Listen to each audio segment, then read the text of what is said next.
यह कहानी बहुत महत्वपूर्ण है हर उस व्यक्ति के लिए जो व्यक्ति अपनी जिंदगी में एक अच्छा मुकाम हासिल करना चाहता है।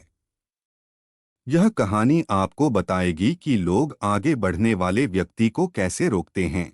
जिस व्यक्ति का निश्चित लक्ष्य होता है उसका रास्ता कैसे भटकाने के लिए आते हैं।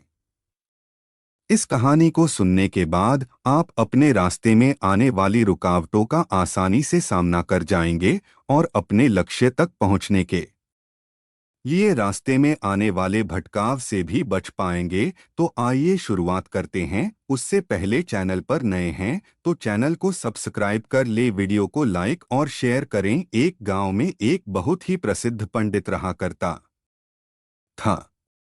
उस पंडित का नाम श्याम था।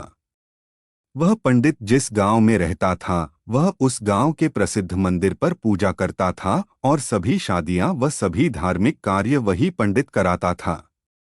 वह पंडित इतना प्रसिद्ध था कि आसपास के सभी गांवों में उसकी चर्चा हुआ करती थी और सभी लोग उस पंडित का बहुत आदर किया करते थे। श्याम पंडित इतने प्रसिद्ध थे कि सभी लोग उन्हीं से अपना धार्मिक कार्य कराने के लिए दूर दूर गांव से बुलाया करते और अच्छा दान दिया करते थे। एक बार पंडित जी अपने गांव से दूसरे गांव शादी कराने गए हुए थे। वह गांव पंडित जी के गांव से 4 से 5 गांव छोड़कर था। पंडित जी जब शादी कराने के बाद वहां से लौट रहे थे तो उन्हें एक बकरी भेंट स्वरूप दी गई। जब पंडित जी बकरी को लेकर लौट रहे थे तो वह पैदल पैदल अपने रास्ते बकरी को लेकर धीरे धीरे आ रहे थे, क्योंकि उनका गांव 4 गांव के बाद था। जिस रास्ते से पंडित जी लौट रहे थे उस रास्ते पर 4 ठग चोर रहते थे और वह आने जाने वाले लोगों को लूटा करते थे।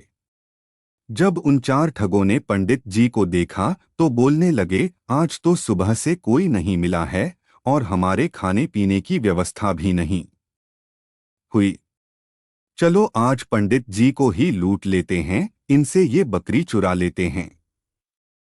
लेकिन उनमें से एक ठग बोलता है, अगर पंडित जी को मारा पीटा तो सारे गांव वाले हमें छोड़ेंगे नहीं और हमें बहुत पाप लगेगा। तो ठग एक नई तरकीब निकालते हैं पंडित जी से बकरी छुड़ाने की और चारों ठग अपने अपने काम पर लग जाते हैं।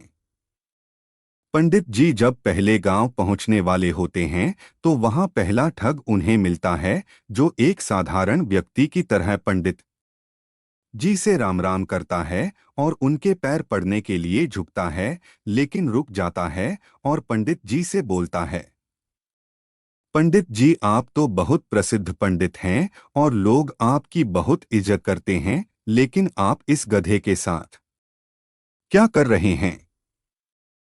तो पंडित जी गुस्सा हो जाते हैं और बोलते हैं, अरे मूर्ख, ये गधा नहीं, ये बकरी है, बकरी। लेकिन वह ठग उनसे कहता है कि ये बकरी नहीं, ये तो गधा है।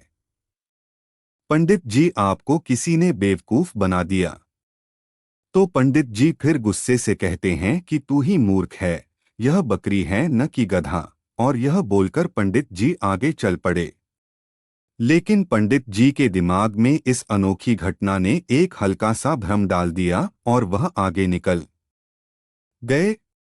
धीरे धीरे पंडित जी आगे बढ़ रहे थे और वह दूसरे गांव पहुंचने ही वाले थे कि उन्हें वहां दूसरा ठग मिला, जो कि बिल्कुल साधारण व्यक्ति की तरह वहां खड़ा था और पंडित जी से राम राम करता है और उनके पैर पड़ने के लिए झुकता है, लेकिन वह रुक जाता है। पंडित जी पूछते हैं, क्या हुआ, रुक क्यों गए। तो वह बोलता है, पंडित जी आप इस गधे को साथ लेकर क्यों घूम रहे हो, इससे आप खंडित हो जाओगे और लोग आपके बारे में क्या सोचेंगे, इस गधे को भगा दो। पंडित जी को इतनी बात सुनकर बहुत क्रोध आता है और बोलते हैं, तुम मूर्ख हो, दिखाई नहीं देता यह बकरी है और तुम बोल रहे हो गधा है। दूसरा ठग बोलता है कि ये पंडित जी आपको डोट किसी ने पागल बना दिया, यह बकरी नहीं, यह तो गधा है और ये आपके साथ रहेगा तो आपकी क्या इज्जत रह जाएगी। यह सुनते ही पंडित जी सोचने लगे कि यह क्या बोल रहा है। मैं तो बकरी लाया हूं, पर ये सब इसे गधा क्यों बोल रहे हैं। कहीं मैं सच में गधे को लेकर तो नहीं घूम रहा हूं। अब पंडित जी सोच में पड़ जाते हैं और वह ठग वहां से चला जाता है और पंडित जी भी आगे बढ़ने लगते हैं, लेकिन उनके दिमाग में यही बात चल रही होती है कि ये बकरी है या गधा। जब पंडित जी तीसरे गांव में पहुंचने वाले होते हैं तो उन्हें वहां तीसरा ठग मिलता है और पंडित जी से राम राम करता है। पंडित जी के पैर पड़ने के लिए झुकता है, लेकिन रुक जाता है। पंडित जी हैरान हो जाते हैं और पूछते हैं कि क्या हुआ। तो तीसरा ठग बोलता है कि पंडित जी, मैं आपसे आशीर्वाद तो लेना चाहता हूं, लेकिन इस गधे को आपके साथ देखकर मुझे अच्छा नहीं लग रहा। लोग आपको इतना मानते हैं, आपसे पूजा कराते हैं, लेकिन लोग आपको इस गधे के साथ देखेंगे तो क्या सोचेंगे। इतनी बात सुनकर पंडित जी कहते हैं कि मैं इस गधे को गांव के बाहर छोड़ने जा रहा हूं। मुझे रास्ते में दयनीय हालत में मिला था और पंडित जी वहां से निकल जाते हैं।